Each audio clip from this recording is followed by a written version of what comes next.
account. Okay, folks, let's go ahead and get started. So we got a full house tonight, so welcome. Anybody new? Okay, welcome, sir. So as a reminder, I'll try to say it again at the end of the class to remind you, but next week's class here is going to be in the community center, right? Just the building right beside this building. This room is going to be occupied. So next week's Tuesday night class, same time, community center, okay? And if you forget, feel free to send me an email. If you show up here, you're going to be shit out of luck. So, okay, here we go, folks. So tonight's class is one that it goes with the investment class, right? But last week we talked about how to put together an investment portfolio so it's going to serve your needs better than someone else. Tonight's class is about that withdrawal process. How do you pull money out of retirement accounts? I've heard that question from many people. It's like, okay, Finley, you know, they tell me to invest in retirement accounts. They tell me to save for my future. Well, how do I do this when it's time to start pulling money out? It's a big deal, and you don't see a lot of articles written on it. I think my answer to the reason why that is the case, because there's not much money in it. You see, you're pulling money out.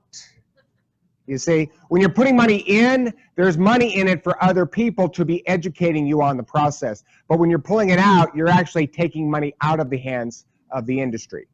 So probably one reason.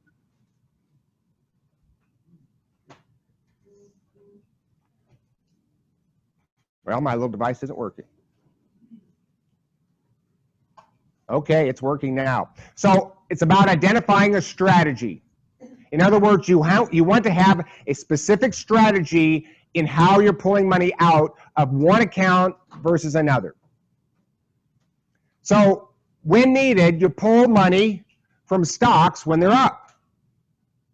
Pull money from bonds when they're up. So in real simple terms, right? If you've identified your allocations where you want them to be, let's say 60% stocks and 40% bonds, and you need cash out of your portfolio, well, if the stocks are above 60, you pull money from stocks.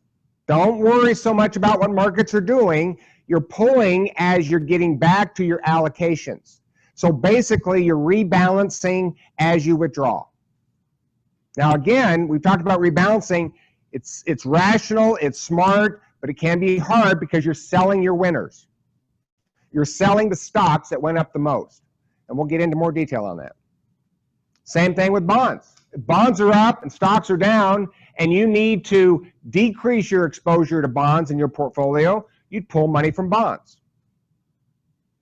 You might pull money from cash. So if you need a monthly withdrawal, you can set up, in many custodians, Vanguard certainly does it, set up an automatic withdrawal right into your bank account. So think about that. You get paid every month and you're retired. It's like having a job and you don't work, but you get paid. It's awesome. So in this scenario, you can set that automatically up where money comes out of one account or another based on taxes, based on allocations, based on your needs. Always consider those taxes. So as you get into that phase of your life, the phase where money is going to start coming out of pre-tax retirement accounts, maybe Roth IRAs, maybe brokerage accounts that are taxed at the capital gains rate. Whew, those are big tax decisions. You don't want to make them without some thought. You want to understand when you're pulling money out, what is the tax consequences? How much will I be taxed on that withdrawal? So why you should own stocks. Again, this idea, some people, not everybody, but they get into retirement and think, okay, I'm getting out of stocks because I'm now retired. That's a bad idea. You've got to beat inflation. If you don't beat inflation, that portfolio is going to start shrinking a whole lot faster. That portfolio grows as companies grow. right? So remind yourself of that. When you're investing in stocks, you're investing in businesses that provide dividends and earnings growth. And so as the U.S. economy grows, international economy grows, your portfolio can grow. Maybe you get about 2% a year in dividends. We'll talk about chasing yield later. Chasing yield's a bad idea. We'll talk about why. Get tax efficient when owning the right fund. So if you have money outside of retirement, right, in a brokerage account, stocks, bonds, whatever, you want to be as tax efficient as you can, because you're not only trying to save money on fees, you're trying to save money on taxes. In other words, it's going to be really important to make the very best decisions to reduce your federal and state tax bill in retirement. So why you should own bonds? It's pretty simple. They're going to give you some return, maybe slightly above inflation. That's what they've done in the past.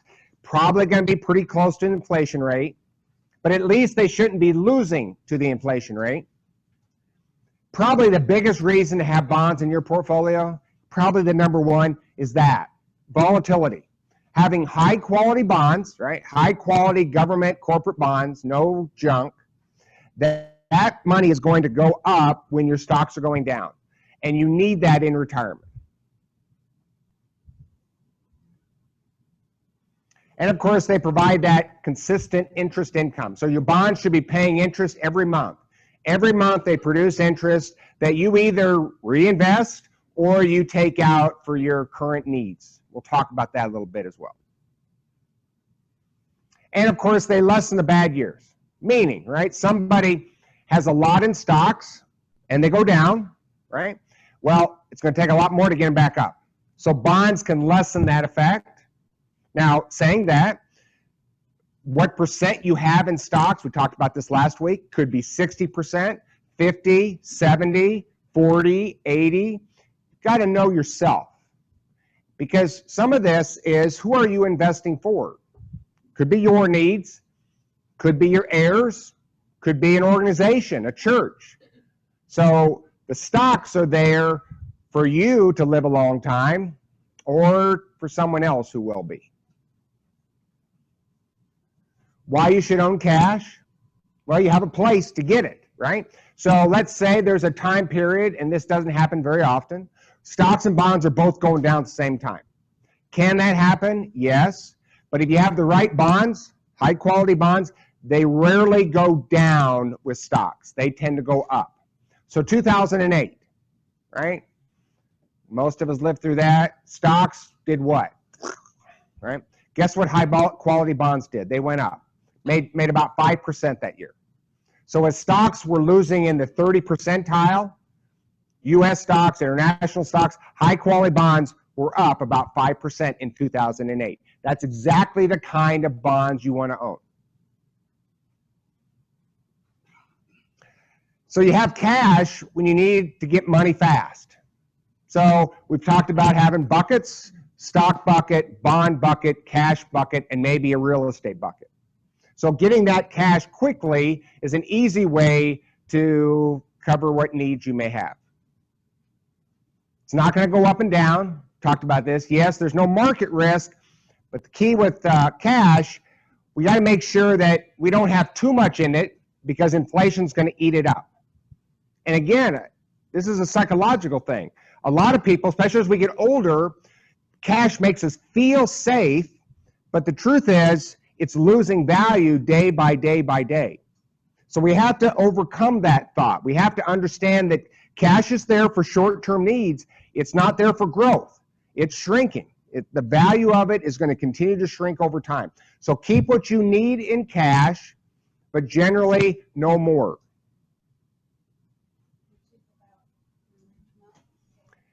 So I would ask you to not necessarily think in those terms. That's a good rule of thumb for somebody in their working years. 3 to 6 months of living expenses. That general advice has been based on you getting another job. When you're retired, what job are you getting, right? So for some people, it can work for maybe having a year's worth of expenses in cash. I wouldn't blame you for that. I don't know that I would want to go too much above that, personally. Again, the more you go above that, your portfolio return is going to shrink, and inflation is going to have a bigger impact on your portfolio. So maybe a general rule of thumb, 6 months to a year in cash. And again, you base that off your situation and your needs at that time.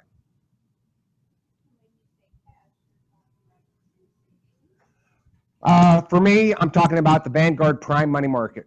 So a money market fund that's paying 2.5%. I would keep what I need in the bank to pay the bills in the checking account. I wouldn't keep any savings in the bank, personally. I mean, if you want to make 0.2, go right ahead. My cash would be in a money market fund paying 2.5%. Right? You have to decide where you're going to keep your cash, but if you can get 2.5%, you're only going to lose a little bit to inflation. If you're getting 0.2, you're going to lose a lot in relation to inflation. And again, we're not trying to make a lot of money on our cash, but we should try to make something instead of letting the bank, the lender, make the money by loaning out based off our savings amount. Yes, sir.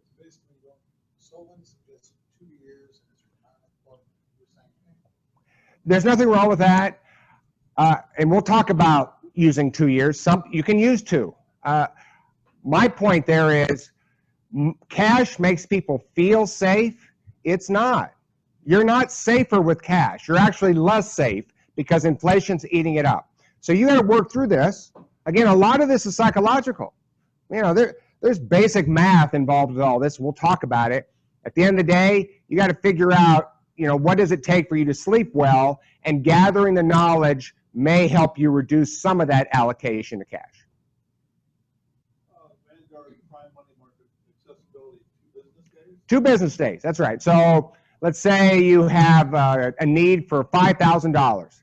In 2 business days, you can call Vanguard up, you can go online and sell $5,000 out of that prime money market, and boom, it's in your checking account. So it's liquid, you can go get it. In 2 business days, it's there. So it's not like it's locked up. It's not something to where it takes weeks or months to get to. 2 business days. Why you should own real estate? Well, rentals and commercial real estate, REITs, they produce a return beyond inflation. They've done very well over that in time. They also can reduce the volatility of portfolio. So commercial real estate, stock in commercial real estate like REITs, tends to go in a different direction than large company U.S. stock, which is good. We like negative correlated asset classes within a portfolio. So when U.S. stocks are going down, REITs may go up. As a matter of fact, REITs tend to work closer to bonds than they do stocks, even though it's stock in commercial real estate. So something to think about when considering adding a REIT piece to the portfolio. Rental properties, for some people, that can work quite well. We'll talk about that a little bit more next week in the fixed income piece. But rental properties, if managed well, can provide a sense of specific income that you can count on month after month, hopefully. They produce that constant income, so real estate, stock and commercial real estate, it's going to pay you dividends. So every quarter, REITs are going to pay you a certain percent based on the dividends for that year. They have to pay out most of their income through dividends. Generally speaking, you probably can expect a 4 to 5% return in REITs per year in dividends. If you hold REITs, you want to make sure you hold REITs in retirement accounts. They are not tax efficient at all. So if you hold commercial real estate, publicly traded commercial real estate like the Vanguard REIT Index Fund, hold it inside an IRA, inside a 401k, inside a Roth IRA. Do not hold it in a brokerage account. It's going to cost you a lot more in taxes. So for rentals, sometimes it feels good just to touch it, right? And I've had people actually tell me that. I like my rentals because, you know, it's there. They can touch it. It feels right to them. And I get that because, you know, there's no touching the commercial real estate. I can't touch my REITs. I've never touched them. I own pieces of properties in big cities, as many of you do who own REITs, but there's no touching them. I just have to trust in the way that they work, that those dividends will come out every year, and they do. As a matter of fact, I have a lot more confidence that I'm going to get that quarterly dividend no matter what than I would a rental property with a rentee.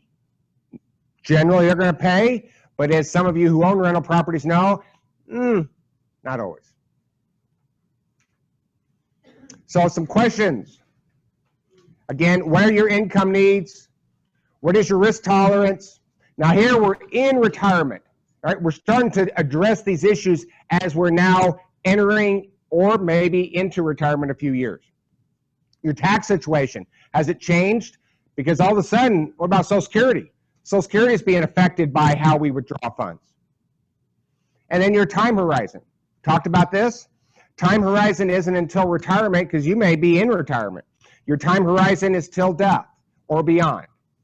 And yes, we don't know when we're going to die in most cases, but we should try to project to live a long life because we want to make sure we last longer than our money does. And by the way, that time horizon, talked about last week, could be, for somebody who's 70 years old, time horizon could be maybe 80, 90 years because they could be investing, let's say, for a grandchild. So we always want to remember that time horizon is kind of connected to what the goals are for your money. Maybe some of it's for you, maybe some of it's for others. So some big points. Figure out how much you want in stocks. Okay, we've had this discussion. We talked about it last week. How many people are having problems figuring that out?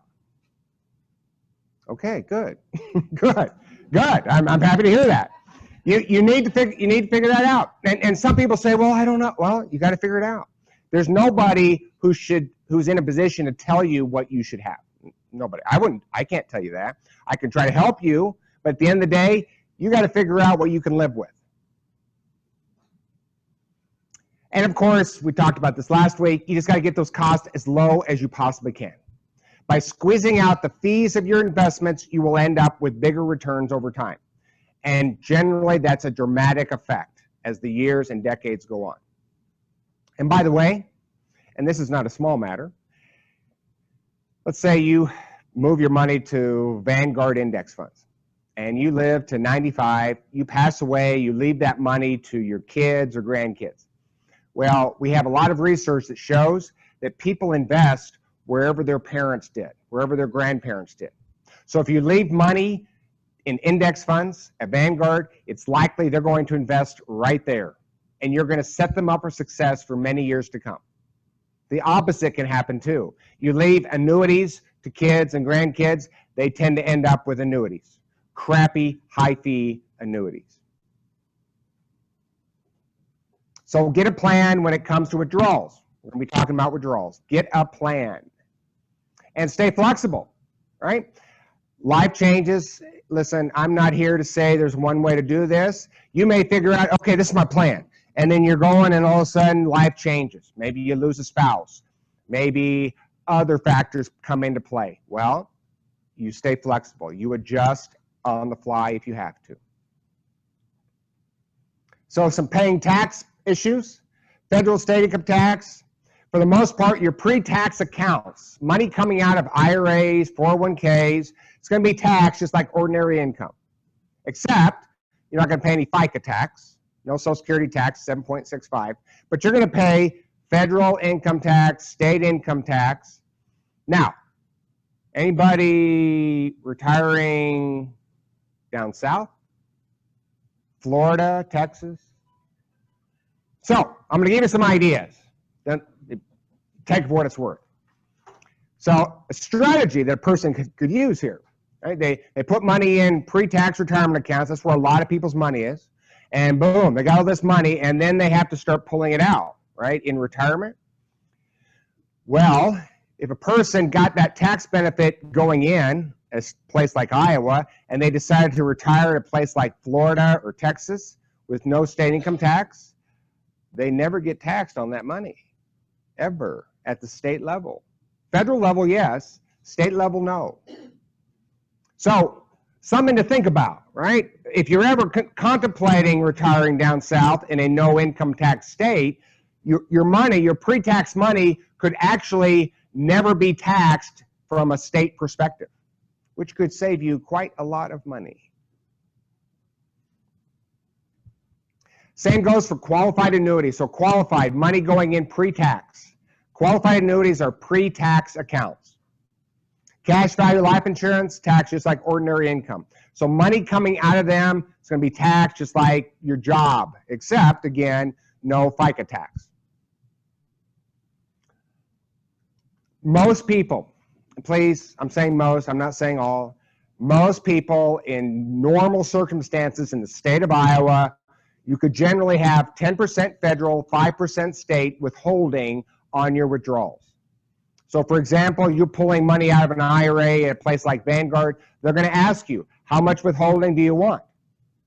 And you can identify the number. 10 is the default there. You could choose a percentage or an actual number for your state, and you have that withheld from your withdrawal from a pre-tax account. Can you say nothing? Yeah, you can. But again, you're going to owe taxes when you pull that money out. So withholding is no different than withholding on a paycheck. Anybody retiring with TIA funds? So not a big fan of TIA on different fronts. TIA makes this arbitrary decision that they're going to withhold 20% federal income tax on all your withdrawals. Whether you want them or not, whether that is correct for your situation, which they have no idea that it would be, they require that. Another reason why I wouldn't be withdrawing pre-tax accounts from TIA, I'd be moving that money to a place like Vanguard or Fidelity. So you decide the withholding, not them. Some financial firms should not be deciding for you on what your withholding should be. Now, certainly, you can talk to your accountant if you like, but not some financial firm. So you'll pay less on some accounts as you go along. Basically, what I would tell you is when you're starting to pull money out of your retirement accounts, you won't pay less tax simply because, you know, there's no FICA and your income will probably be at a lower rate, marginal tax rate, federal, state, but not always, but probably. So your taxes should go down in retirement. The question is how much? Well, again, I would have some tax strategies, and we'll talk about that more in the coming weeks, on how to reduce your tax burden. Withdrawals. So look at your investment accounts as employers. They're going to pay you. The question is who's going to pay you and when. You could take money out of a non-retirement account. So if you have money in a brokerage account, talked about this, you're going to pay a capital gains rate. And if you're strategic in how you pull money out, it's possible that you're going to pay a very low capital gains rate. When I say very low, it could be zero. If you're in the 12% marginal tax bracket, and you could be in retirement, and you pull money out of a retirement account, out of a non-retirement account, the 0% capital gains rate applies to everybody in the 12 and 10% marginal tax brackets. So are there really good ways to reduce taxes? Yes, there are. When you come out of that pre-tax accounts, right, IRAs, 401ks, that 10 and 5 should work for most people. Certainly, speaking to an accountant can help you decide if that's exactly the right way to go. Taking money out of a Roth, right? Money's already been taxed. So as long as it's qualified, basically your earnings are 5 years old. So the Roth account is 5 years old. Then your earnings are qualified, meaning they're going to be all tax-free. So every dollar you pull out of the Roth IRA is tax-free for the rest of your life. Yes, sir. Does that mean the last dollar you put into your Roth account is 5 years old? Nope. Whenever the Roth account was opened, sir. That's right. So if you opened it in 2018, 1 January 2018 to 1 January 2023 would be your 5-year window. After that, all earnings are qualified. They're all tax-free. And by the way, when you pull money out of a Roth IRA, the first money that comes out are contributions. The last money that comes out are earnings. And when I say Roth IRA, I'm also talking about, you know, if you have a Roth 403B, Roth 401k, I would strongly encourage you to move that money to a Roth IRA. Because, again, Roth 401ks, Roth 403Bs, they have what's called RMDs. You have to start taking money out at 70.5. There is no RMD on Roth IRAs. you never have to take money out per the IRS with a Roth IRA. It's one of the few exceptions when it comes to retirement accounts. And if some of this starts to get a little complicated, yeah, well, don't blame me. So the 4% rule. We talk about this. It is a big number. A lot of people like to say, well, this is a pretty good rule. It's a good guide. It's worth understanding and looking at it in relation to your situation. So prior to age 70, so you're retired and you're in your, whether it's your 50s or 60s, personally, I wouldn't be pulling out more than 4% of your portfolio. More than 4%. So 2.8, 3.5, whatever, less than 4%, that gives your portfolio a chance to grow and last beyond 30 years. We have a lot of research that shows this out, but there's some caveats. You generally want to make sure you have a decent amount of stocks. If you don't have a decent amount of, like 50%, that 4% rule may not work so well. Because again, inflation's eating up your money, and you may have to pull out more than you need. And in that case, your money may not make it 30 years. So having 50% or so in stocks would be one caveat that I would recommend. And then keeping those fees as low as possible so your portfolio cost is below 0.10. Below 0.10. Allocations, fees equal success in life. You get them right. So last week, right, we've talked about the big 4 questions to answer, right? What are your expenses? The size of your portfolio? What is your fixed income? And what is 4% of your portfolio? It's critically important. That's why we have to identify exactly how much we got and what is 4%. So you know, right now, in today's world, you can look at your portfolio, look at 4% and ask yourself, could I live on that? And if it's pre-tax, could I live on that minus 15%? That starts to give you this idea whether or not, do I have enough or do I not? At time horizon, can you pull out more than 5%? Yes. Yeah, you can. You can pull out 6%, 7%, but you're speeding up the time on when that money's going to run out. So some people, they tell me, I don't care. I'm going to spend this money while I'm alive. Okay. But again, how long are you going to live? Better to play this kind of safe in the early years. And then later, as you start going over 70, over 80, yeah, you can pull out a bigger percent of your portfolio if you want to. And you may have to because of medical needs or whatever. But in the early years, prior to 70, keeping it under 4%, you should, do this right, should be able to see your portfolio actually grow. So it's going to be easier and less stressful in your retirement years. So I'm going to take a little look here at the retirement nest egg calculator at Vanguard. So I'm going to sign in here to Vanguard, and I'll show you how to do this. The retirement nest egg calculator, we're going to go to Vanguard.com.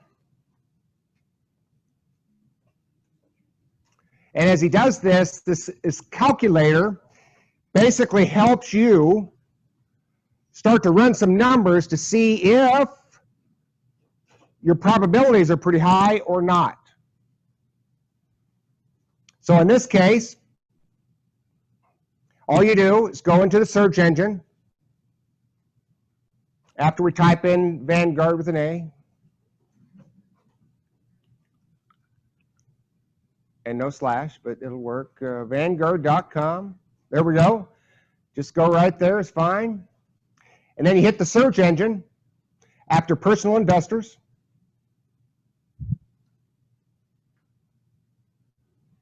Yep. Retirement nest egg calculator. You just type that right in there.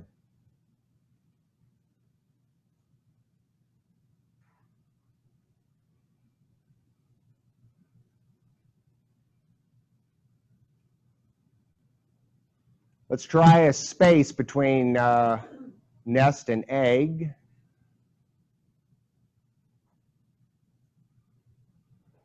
Okay, let's get rid of retirement if it's not going to show.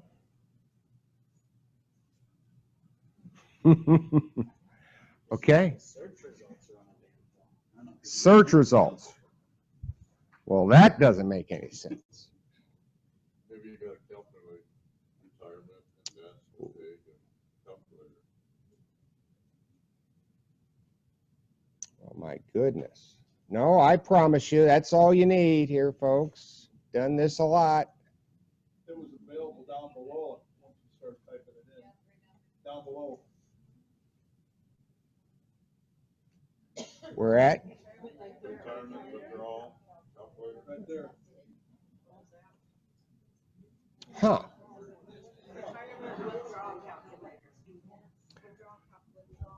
Okay, well, we're going to come at this at a different level. Hang with me, folks.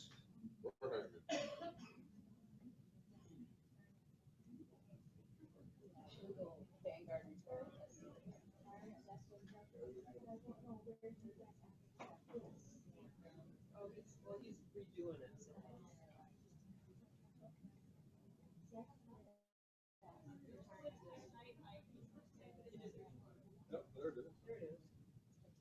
Okay. Ta-da. Shouldn't be that hard. So I'm going to ask him to kind of help me out a little bit here. So let's scroll just a little bit further. That's good right there. So this is kind of the default, just kind of shows you the beginning. You pick the amount of years you're going to be in retirement. You pick the size of your portfolio. And then you pick your withdrawal rate. And then you identify your asset allocation. So you see, this information I've asked you to try to pull together is going to help you understand the probability of how your portfolio is going to do over time. So in this case, let's say if someone has $800,000, so we're going to move that a little bit, and they're going to plan on a 30-year retirement, and let's say they're going to pull out, we'll stick with 6%. They're going to pull out 6% every year. And their allocation is 40% stocks. Okay, let's run the simulator, and let's see what we got. Scroll down. Oh, that's not good. That's not good. You might be looking for some income somewhere else because that doesn't work. Okay? So you want to see a number there, by the way, in the 90s. Good rule of thumb. You want to see in the 90s. So let's go up. So now let's change that withdrawal rate from 6% to 4%. And run simulator. Okay, the number's getting better. We're all the way up to 90%. Now what happens if we increase the stock allocation to 60? And run. Stayed at 90. What happens if we go up there and we add a little bit to the portfolio, i.e. somebody works an extra year? Let's go to 830. 850 is fine. And run simulation. It was a good year. Goes to 93%. So this is math. When I've spoken about, this is math. This is numbers coming together. So how do you come up with all this? Where are all these numbers? Well, this is basically the last 90 years, U.S. stock markets and high-quality bonds with cash. In other words, their returns are factored in here. So it gives you a good snapshot of the past. What it doesn't account for are fees. These numbers reflect no fees. So the more fees you have, these numbers get worse.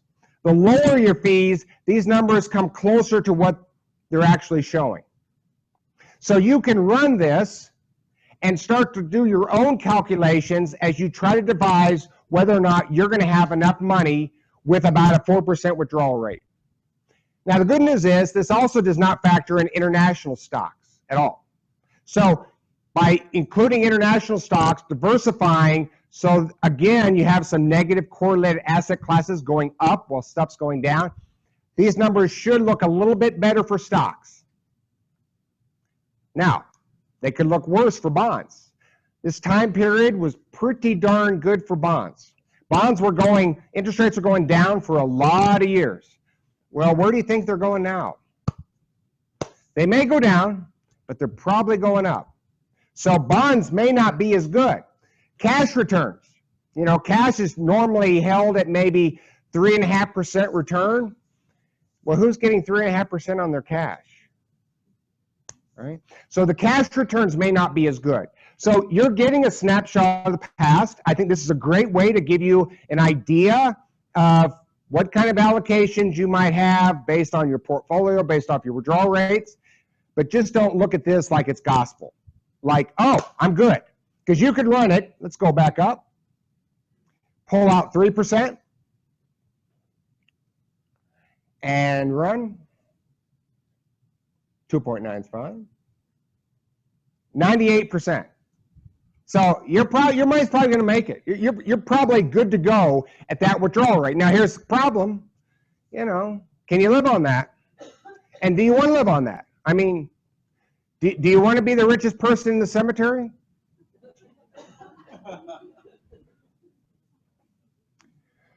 So this is also called a Monte Carlo simulation, same thing. Basically, it's giving you all these past historical returns without cost to give you an idea. If you put together a portfolio and these kind of allocations, this is how you would have done over different time periods.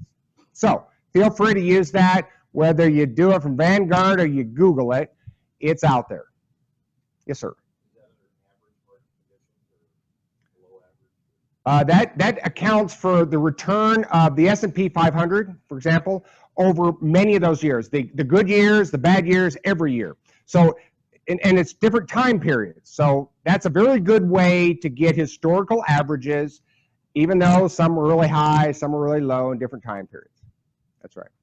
The S&P 500 for the stocks, what do you use for the bonds? Aggregate high quality bonds, no junk. High quality aggregate bonds. So there no junk bonds. All high quality bonds. So let's go up a little. What happens if we get rid of stocks? And we run. See, I didn't go down too much. Why is that? Because we pulled so little out of the portfolio. But if we pull something decent out of the portfolio, let's say we pull 4%, percentage-wise, third one. We pull 4% and run. All of a sudden, things drop a lot. So it does give you a snapshot. It does provide this idea that some people think, if I just get out of stocks, I'll be good. No, you won't be good. Inflation's going to eat the hell out of your money. So it's the idea of what is the right amount of stocks for you in your situation as you live in retirement. Any other questions on the nest egg calculator? Feel free to play with it. It's valuable. Get some numbers. Just don't treat it like it's a guarantee. Okay, we can go back to the PowerPoint.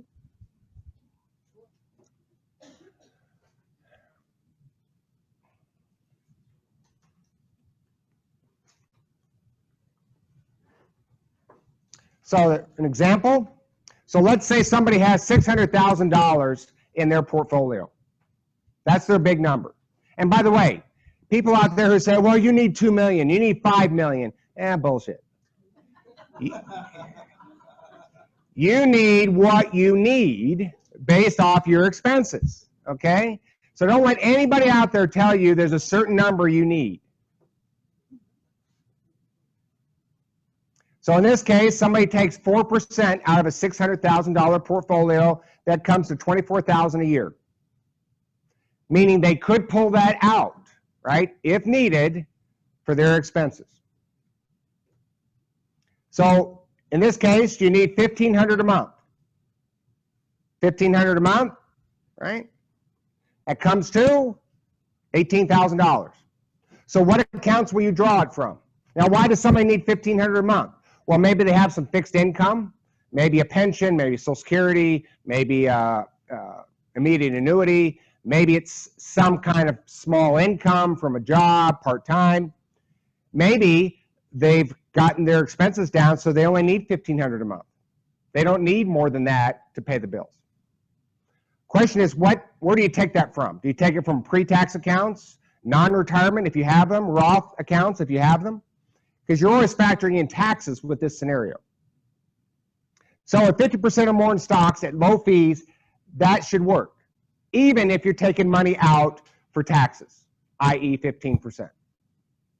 So you run through your mind whatever number you need based off your portfolio and, again, the taxes of that portfolio as you're withdrawing funds.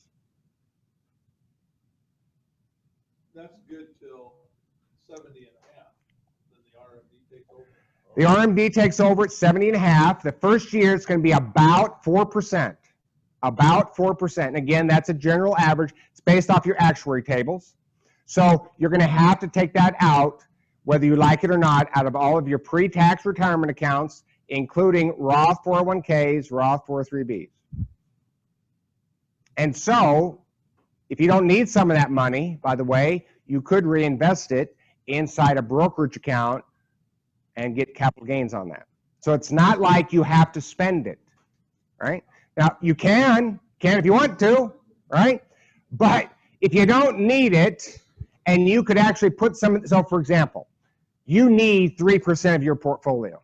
Okay, take 3% out. If you're stuck taking 4% out because of the RMD, you reinvest that 1%. You actually grow the portfolio even more. So, because years down the road, you may need 5%, you may need 6% of the portfolio for one reason or another. Medical comes to mind. More on the 4%. So, could you do a shorter time period? Yeah, right? If you're, and you know, people mention this to me. I have people in my family who don't live very long, and I'm 65, so I'm not even going to make it 20 years. Okay, it's possible, but again, one of the worst things I would say for any of us is to run out of money while we're alive. So we got to be careful not to run out of money. So play it safe. I'm not saying totally safe, but be careful about planning for a 20-year retirement, because if you live beyond that, you know, will the money last? You could do well. So if markets do really well, yeah, you could pull 5-6%, maybe 7%. So people ask me, but okay, if my portfolio is earning like 8%, why do I only have to pull? Why don't I get pull 4%? Well, because inflation's in there. You've got to factor in inflation, and that 8% is not going to happen every year, right? It's not like 8%, 8%, 8%. It's 8% minus 5, 3% plus 12 minus 8. It goes like that. So there's a reason why that 4% number works for most people in most situations. You start pulling out a bigger number than that, it's dangerous. Saying that, one method some people could use is when markets are doing great, you had a great year, yeah, you could pull out a little bit more, enjoy it, do whatever you want to do. Markets have a really bad year, pull out a little bit less, try to cut back. So that's one approach you could use by simply identifying your portfolio, right? It's like, okay, markets are great this year, we're going to have a little more fun. Markets stunk, where's the tuna?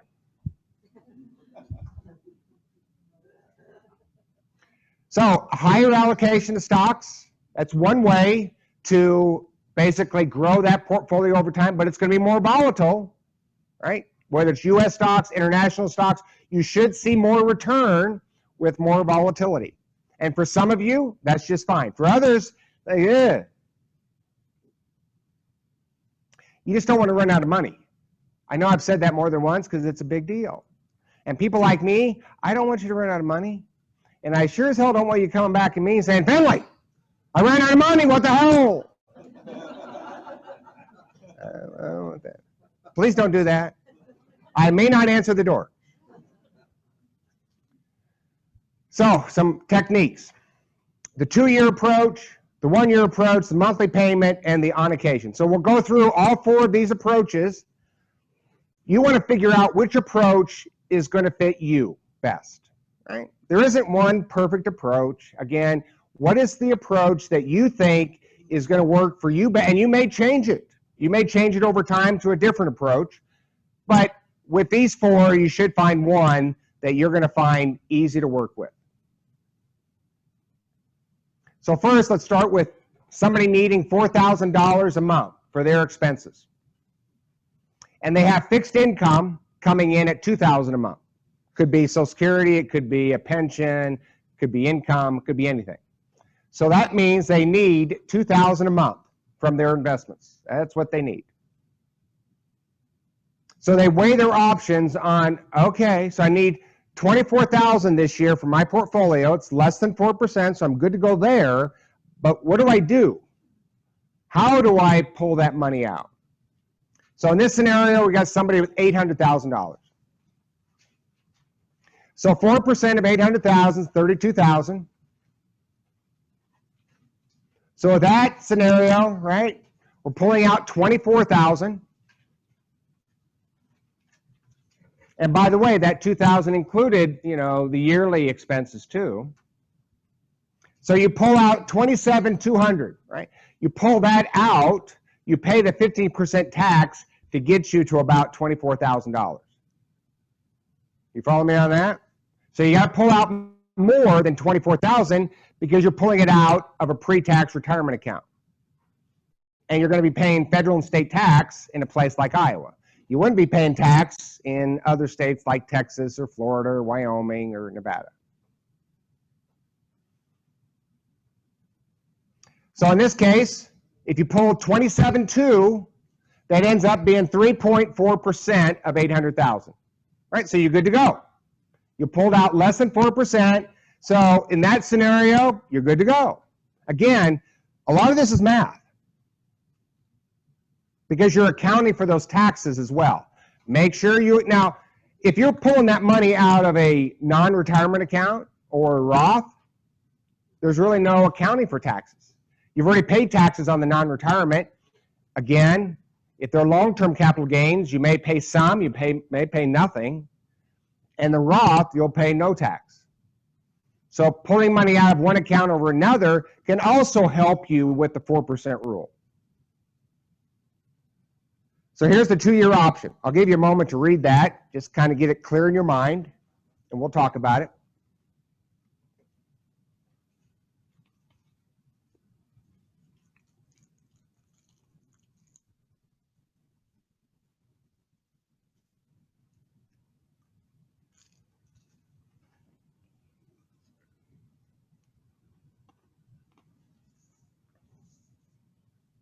So with this method, you're putting in 48,000. So you're going to retire in a month. You stick $48,000 in a money market fund that you're going to use over the next 2 years. You're going to be pulling $2,000 a month out of it. You can set an automatic withdrawal right into your checking account to pay the bills. Otherwise, that's what you're going to do. And then a year later, when you've just taken out $24,000, you go back into your investments and sell $24,000 to put right back here to make it $48,000 again.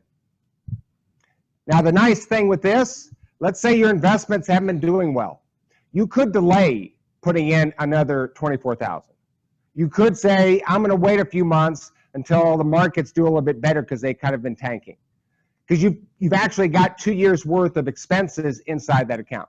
So with Solon and the 2-year expenses, that does cover you, which is fine. There's nothing wrong with this method, but keep in mind, you know, that money's not going to make that much. So your portfolio return is going to be less with this method in most cases. Not always, but in most cases, the more allocation to cash, the lower your return on your money, which is okay. Again, if you got a good chunk of money and you're only pulling out, you know, a small amount, 2% or whatever, 3%, then this may work.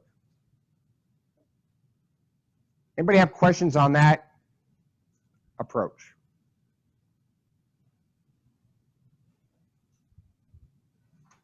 Here's the 1-year approach.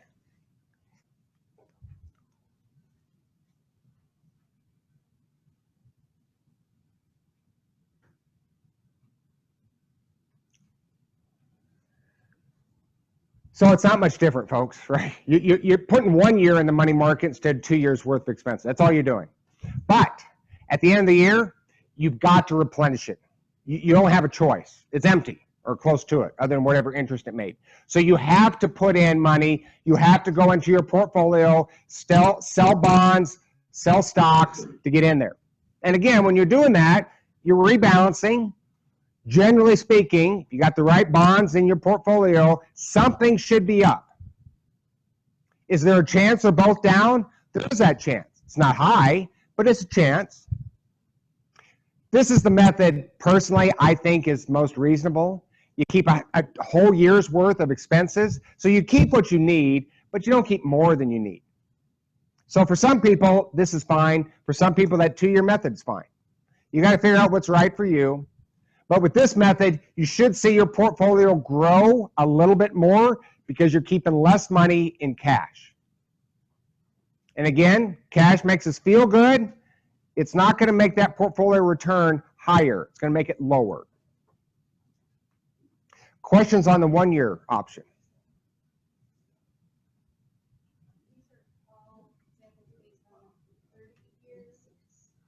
So in this case, this person simply needs $24,000 a year to live on, and they're pulling out less than 4%. So by the way, if some of you haven't fully caught this, there are layers to this. There are multiple things happening at one time.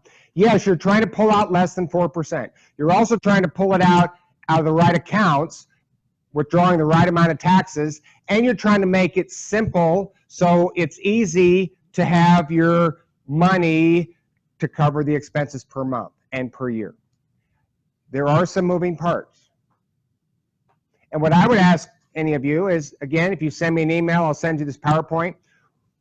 If you have to, stare at it for a couple hours. Because the numbers will make more sense. You start to see how, okay, if I do this and I have to just get some of these things right to make this math work.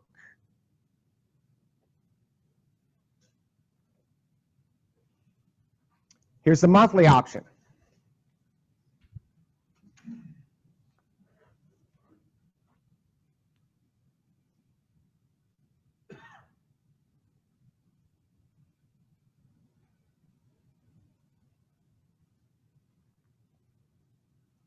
So some of you might note that it doesn't sound that much different than what we were just doing. We were pulling money out of the money market to pay the bills.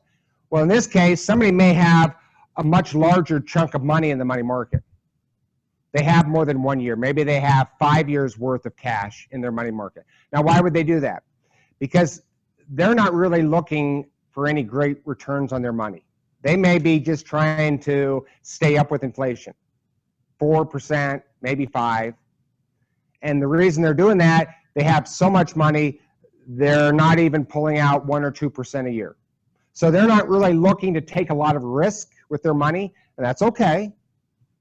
Because they understand, okay, I'm not going to get that great of a return, but I don't need to. Because my portfolio is big enough, I'm still taking out such a small piece. And so for some people, they just don't need to take that much risk, and that's okay. Nobody says you have to have all that stocks if you don't need the risk, if you don't need the growth in the portfolio. But again, you know, it's going to shrink, and again, that's okay, but who's this money for? Is it for you, which is fine, or is it for kids and grandkids? If it's for heirs, well, you're going to give them less. So, you know, and again, I'm not telling you what to do or not to do, but remind yourself of that. If you're going to keep a lot more money in cash, you're going to be giving less money to your loved ones. And if that's the plan, fine. Yes? Is there a fee involved if you have Nope, no fee at all. You set up what's called an automatic withdrawal, and they'll do it for you. You could call them up and say, could you please do this? And they'll do that for you at no cost. And then you can change that. So this person has $2,000 a month coming right into their bank account, and things change, and they don't need $2,000, they only need $1,700. Well, you just call Vanguard up to change that to $1,700 going forward. Or just stop doing it, and they'll stop doing it. They'll do as you instruct with that account. You just have to hook your bank account up to the Vanguard site, which is not hard to do. How do you want the 15% like in your income tax return?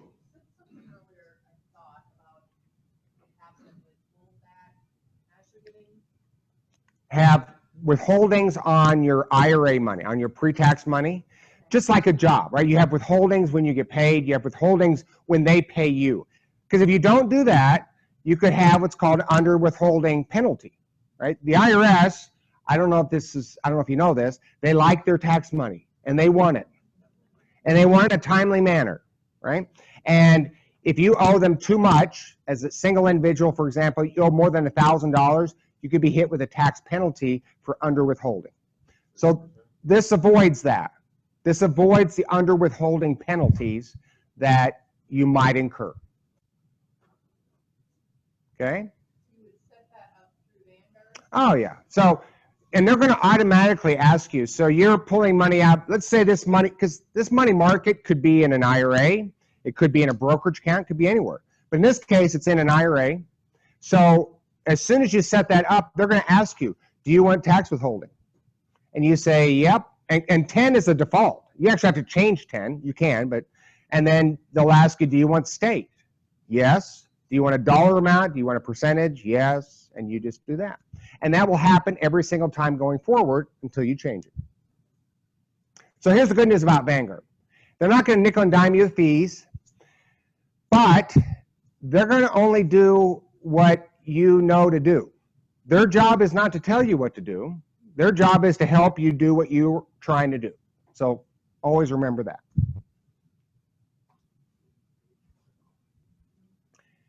And then the on occasion method.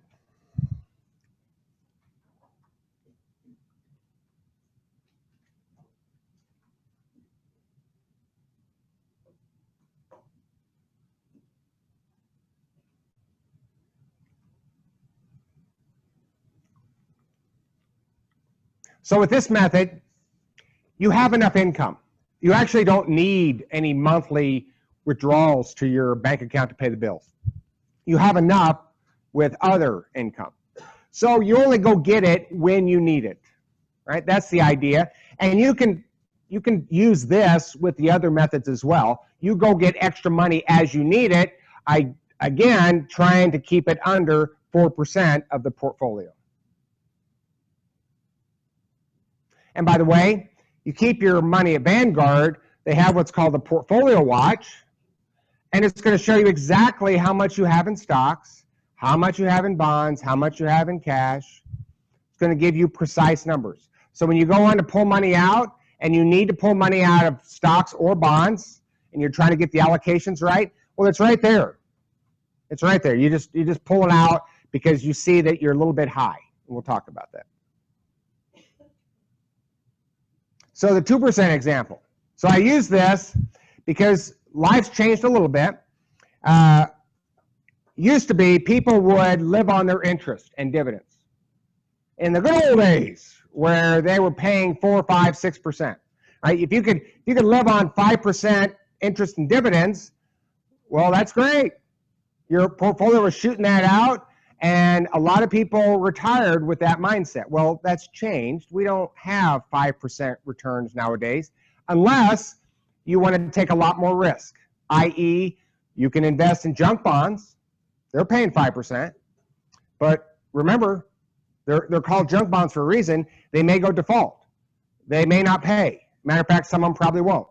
So when you're chasing yield, which is what that's doing, when you're chasing yield, you are going after higher risk investments to get a higher dividend and interest payment. So know that if you're going to chase yield, whether that's stocks or junk bonds, make sure you realize that to get the higher yield, you've taken a lot more risk. Because you're not going to get 4 or 5% in a total bond market index fund, for example. You're lucky to get 3 something today's world. In a money market fund, yeah, you're lucky to get 2 something. So be careful of chasing yield. It's a problem. It's a problem a lot of people go through. Big companies that provide big dividends are generally sick companies in many cases. The dividend keeps going up, but the return keeps going down. So here's one example. Does anybody own AT&T? Good. So if you own the total stock market index fund, you actually do own it. But AT&T, it's paying like a dividend of, like, I want to say almost 5%. So you think, man, that's pretty good. Yeah, except the total return over the last 5 years has been like nothing. Nothing. So what does that mean? It's paying 5%, but it's losing 5% every year in total earnings. So you're earning nothing. So yeah, you're getting a 5% dividend, but the value of the stock is going down. So we have to be careful of companies just like that. The dividend is high, but the value of your stock keeps going down in value. So focus on the total return you're getting, not just a dividend yield or just an interest payment on a junk bond, for example. So, transitioning to rebalancing. Rebalance is simply to get your portfolio back to where you want it to be. You have a desired allocation to stocks, bonds, and cash. You can do it once a year or by a threshold, or of course when you withdraw money. So prior to retirement, those are pretty good rules of thumb. Either do it once a year, pick a day, or a threshold. So I do a threshold. I'm an 80-20 guy, 80% stocks. I don't rebalance. I don't buy or sell anything until my stocks hit 90% or 70% on the downside. Otherwise, I just let them ride. They hit that 10% threshold, I go inside a retirement account, I rebalance, I sell stocks, I buy bonds, get back to 80-20. Smart strategy, it's rational, and it can be hard because we're selling winners and buying losers. In retirement, you can do the same thing, but it's generally easier to simply do it out of withdrawals, because in most cases, people are withdrawing some amount of money out of their retirement accounts. So when you're retirement and you're withdrawing, you pull out of whatever is highest. Again, it's rational, it's smart, and it can be hard because you're selling your winners as you go through the process. So in this case, somebody is a 70-30 person. They want 70% of their portfolio in stocks, 30% in bonds and cash. They go in there and look, and they're ready to go somewhere with snow, without snow, because they're sick of Iowa. And in this case, they need $2,000. They're going to go on a trip wherever, and they need $2,000 for that trip. And they look before they withdraw any money, and they see that they have 72% in stocks, 72%. So like, okay, I want to have 70, so I need to pull money out of stocks. Now, which stocks were the best performing stocks? Whether that's U.S. stocks, international stocks, it could be REITs, it could be any one of those stock funds. It's the one that's been up the most, or ones that have been up the most.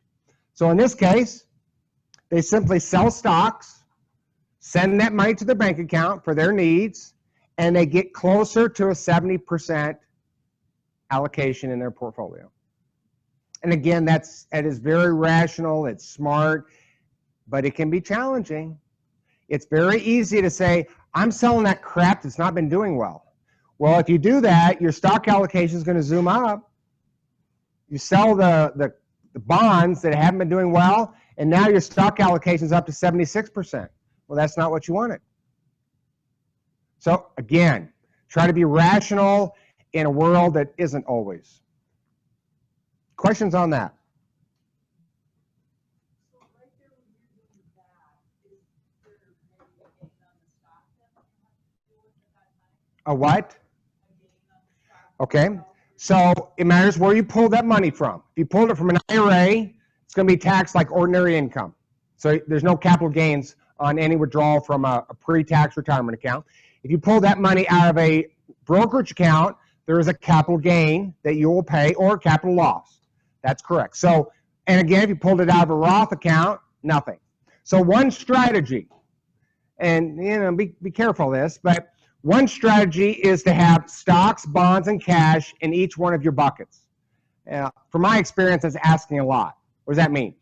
Stocks, bonds, and cash in your IRA, stocks, bonds, and cash in your Roth, stocks, bonds, and cash in your brokerage account. Right? I don't find that to be very realistic. My general advice is to try to keep stocks, bonds, and cash inside your IRA. That applies to most people. Most of you can have stocks and bonds and cash in the IRA. That's where you're pulling money from, and that's how you can allocate easily without causing a lot of other issues and ramifications. Yes, sir. You're pulling from that IRA. You're just letting it sit for a long time. No, I would agree. Because when I talk about having a year's worth of cash, well, where are you going to keep it? Right? Or 6 months. I would agree. And again, keeping a lot of cash, you're going to see a return lower in the portfolio. So, yes. The reason why you do have some cash in an IRA is you're in the withdrawal stages where you're giving yourself an option to be pulling cash if that works out at the time. Some more in rebalancing. Again, you pull it from the highest stock fund. Whatever the highest stock fund is, that's generally where you would pull it. But again, is it in the account that you want to pull it from? Is it in the IRA, for example? So the goal is to stay as close to those desired accounts, allocations as you can. It's a moving target, folks. Every day it's moving ever so slightly. So keep that in mind. This is not some perfect science. It's not like, I'm going to get right on 70 today, perfect. Well, it's going to change tomorrow. So don't lose any sleep over it. You are selling winners. You are buying losers. You got to remind yourself of that. And that means taking emotions out of this situation and you becoming a robot. And I say that tongue-in-cheek, but I kind of mean it. The better you can take emotions out of these decisions, the better off you're going to be. Some resources, again, my books can help you. I have these books up here that can do great work. J. Brian Quinn came up with that book maybe 3 years ago. Really good book. It's pretty recent. Solon's book, I think he does a great job of just laying it out nice and simple. And then Rick Ferry has, I think, the best book on asset allocation. If you want to really understand asset allocation, understand how to put together a portfolio, I think Ferry's book will do wonders for you. And you can check them out after class. Some local fee-only advisors. So I have some cards up here. So Patty's here. Where you at, Patty? There's Patty. Casey's here. So those are fee-only advisors. So sometimes people are like, Finley, okay, this seems like a lot of work. I know, I get it. If you need a little bit of help, like a transition, consider a fee-only advisor. So a fee-only advisor, you pay them and nobody else does. So they're not getting paid to push, they're not selling anything, they're providing a service that you pay for, and they can help you with transferring money, they can help you with asset allocation, they can help you get things straight, and then maybe you don't need them. Who knows, right? But you pay them maybe by the hour, you pay them by a project, you pay them for a period of time that you agree on. It's transparent, you know exactly what they charge you, what you're going to pay. Meet with them for a first visit at no cost. They don't pay me, by the way. They only get paid by their clients. But they can help you with this transitional period. Because here's what I would tell you. If you're in the stages now of, okay, Finley, I'm convinced I need to start making some changes, and you're a little nervous, then consider some help. Pay for a little help, just pay the right people, and get yourself in a position, and then maybe you don't need any help. Because here's what I would tell you. If you get your allocations right, if you get your costs down, and you know how to withdraw money, it's not that hard. You start pulling it out as you need it over time. And if you have a big question, if you have some big life event, maybe you call up one of the fee-only advisors and you go through something with them for a bit. But you use them as you need them, and then you may say, okay, thanks, I appreciate it, I got it now. Questions on using a fee-only advisor for any kind of help. Their cards are up here if you'd like to take any. So, local fee-based advisors. Those are my recommendations.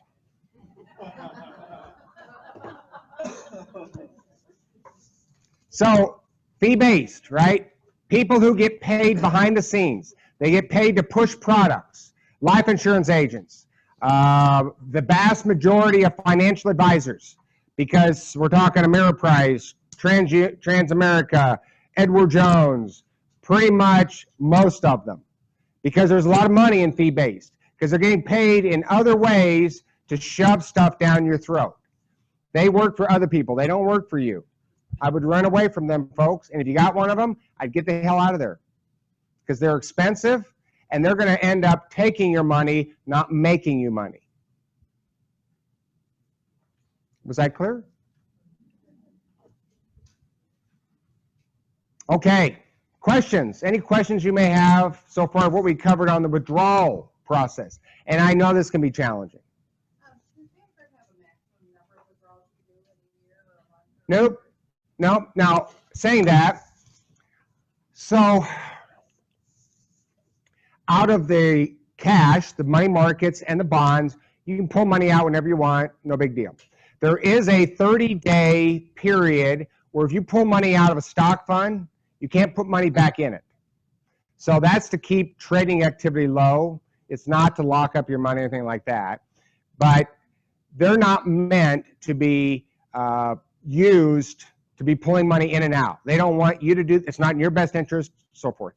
You can pull money out all you want, but you can't put money back in within 30 days of stock funds at Vanguard. Otherwise, the bond and money market, you can pull money out and in as you need to over time. So are you saying if you have something set up, put money in on a monthly basis, you have to stop that?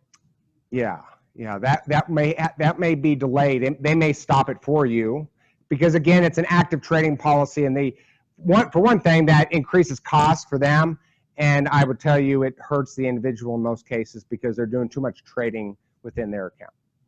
Yep. I know right now, if you're Social Security early, like you can earn like $17 or something a year before it starts affecting your Social Security and taxes. If you take money from your IRA, taxes ordinary income, that deduction. So that's an earnings test on earned income. Okay. Earned income, job. Okay? Other questions? I struggle with the emotion part of, I have Yeah. broken stock in my portfolio, which is, according to Fidelity, is up 100% from the time I bought it. So I'm having trouble understanding why I should sell that and buy a stock index fund. Sure. You have individual stock? Yeah. Okay. So first of all, individual stock, you take a lot more risk. So hopefully you get a lot higher returns because individual stock is much greater risk than mutual funds that own thousands, right? So what could that money have done in a stock mutual fund? Do we know? 400%. Over what time period? Over what time period? Whenever Facebook went public, I don't know. So again, you'd have to look at the time period, right? So what I would tell you is taking that kind of risk at any point in one's life is a mistake. And that's not just my opinion. It's John Bogle's opinion. It's Warren Buffett's opinion. But taking it in retirement is a bigger mistake. You're putting more of your money, so you're not properly compensated based on the risk of owning individual stocks. The returns you get aren't equal to the risk that you're taking. And we know this. This is not, again, my opinion. The risk is very high for individual stock. And could they work out fine? Yes, they can. And they can also plummet. An individual stock can go down 20, 25, 30, 40% in a day. A mutual fund is not going to do that. How many stocks are in the stock index fund? So the total stock index fund at Vanguard is about 30,700 stocks. 3,700. So when something's going down, something else is going up. So really, owning individual stock is about risk. And you're taking a lot of, people don't generally realize their standard deviation of a portfolio, the level of risk that is taken when owning a lot of individual stocks. It is very, and again, if you want to take that kind of risk, then that's your choice, but understand that And when markets tumble, your portfolio is going to take a bigger hit than a mutual fund that owns thousands of individual stocks. And that's just US as well as international. And by the way, who picked those individual stocks? Okay, so danger, danger. So, hey, it worked out for you, I think, right? Good for you. But, you know, I hate to break it to you, it's luck, okay? And that financial advisor, Fidelity, that's just danger. You're letting a guy with his ego pick individual stocks on your behalf because he thinks he knows more than the market. He doesn't, but he thinks he does, or the committee behind him thinks they do. Well, that's okay too. That's okay too. But again, Buffett would tell you don't do that, right? Buffett would tell you go buy those low-cost stock index funds, reduce your risk, and you'll see better returns over time with a risk-adjusted return. In other words, you want to get the kind of return that's fair based on the risk that you're taking. You can't follow Warren Buffett because he gets a better deal than anybody in the world. Oh, he does. I mean, he bought GE for $10 a share and he gets 10% dividend, and that still hasn't been matched by anything. well, and he gets on their boards. He actually becomes an owner of these companies in many respects. So I'll give him that. But you know, I'll give him that. So we should be careful there. He owns it. Yeah. Yeah. In America, he owns it. Yes. Yes. Any other questions? Yes, ma'am.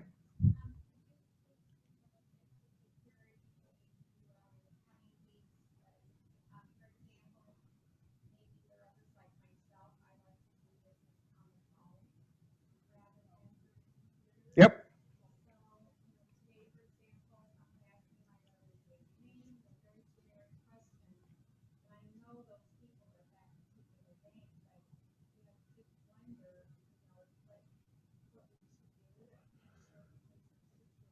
Hey, I get that. What I would tell you is you can do everything over the phone with Vanguard. You don't have to do anything through the computer.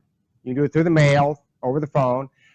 Vanguard is, and again, I don't work for Vanguard, Fidelity too. They're very concerned about their security.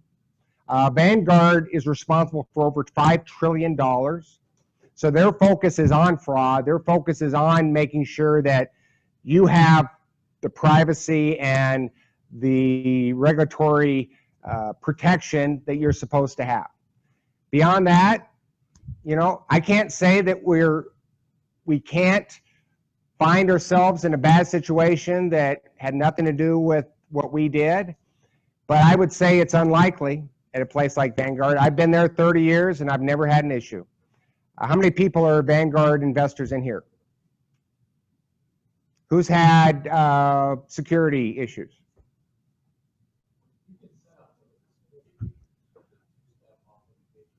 That's right. There's different layers of security. You can. So, what issue did you have? Go ahead. So, what happened?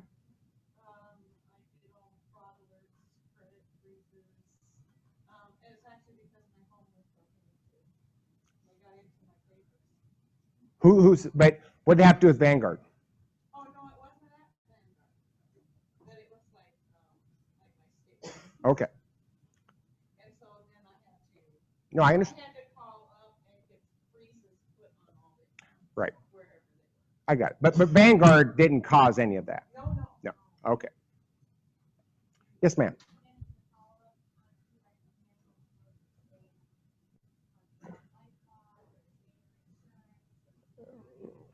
Yeah.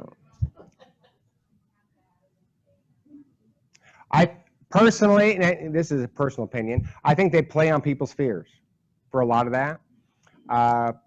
So, no, I personally have enough trust in the fraud protection, let's say at Vanguard. I don't need to add more to that and pay more for that. That's again, my take on that. Anybody else? You said something earlier, if I understood right, the required minimum distribution applies to a Roth 401k, but not a Roth IRA. Correct. Okay, so if I have a Roth 401k at work, what would you recommend? I can't move it, take it out, so wait till like when I retire? Correct. When you retire, move that out, and you move it to a Roth IRA at a place like Vanguard. Exactly. Yep. Or if your plan allows you to move it out at some point based off age while you're still working. Some plans let you move it out at 59 and a half, 62, 65, whatever. Yeah. Has anybody else added any security to her point to using Vanguard beyond what Vanguard provides? Oh, no, they're two-step authentication. Yep. Okay. Okay. Okay. Well, let's finish this. So next week, we'll be talking about fixed income, right? Do the best you can. You want to be identifying as best you can. If you have a pension, what are the pension payouts and when are you taking them? Does that pension have an inflation adjustment? You want to know that. What about Social Security? What are your Social Security benefits and when do they pay out? Are you going to do some part-time work? Are you going to do some kind of an annuity? We'll talk about immediate annuities, which is the one annuity that I think is worth considering for some people in some circumstances. And then we'll review the different options of fixed income. In other words, a lot of fixed income, well, it's you deciding when you're going to take it based on your age and when you want it, right? So do the best you can to try to pull those numbers together, and we'll talk about fixed income because that's a big piece of this portfolio. The better you can manage the fixed income, maybe the less of the portfolio we need, and therefore it grows over time. So my story tonight's called The Dinner Party. And it kind of goes into those advisors. So once upon a time, there was this dinner party, and all of these fee-based advisors, they'd had a great year. There was a woman there who made $200,000 that year. Another guy who had made $300,000. There was another guy who had made $600,000. There was the guy at the head of the table. He had made $2 million that year. $2 million. It was a good year. And so the guy at the head of the table, he raises his glass to all his fellow fee-based advisors. He says, "Toast to us." And they toasted. And they had a nice catered meal. They enjoyed it. Finished up. People kind of went their own ways. And that guy at the head of the table, he kind of went into a corner, just kind of relaxed. He took in a couple of whiskeys, probably one too many. And a kid came up, kid who was helped cater in this event. He had a really important question he wanted to ask, and he thought this might be the best time to ask that main guy. And he said, "Sir, could you please answer a question for me that's been on my mind all night?" And, he was pretty well lubricated at the time. And he said, "Sure, kid, what you got?" And the kid says, "How could I get to that table? How could I be one of you?" Well, that guy, he just went straight to the answer because that whiskey had caused him to be really honest. He said, "Kid, all you got to do is convince enough people that you're their savior. You do that, and you'll be at that table." Kid thought about that for a while, and he didn't know quite what to make of it.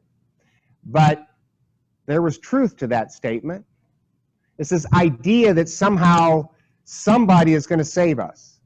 Some advisor, some politician, and the truth is, the person who's going to save us is the person in the mirror. That's my statement to you.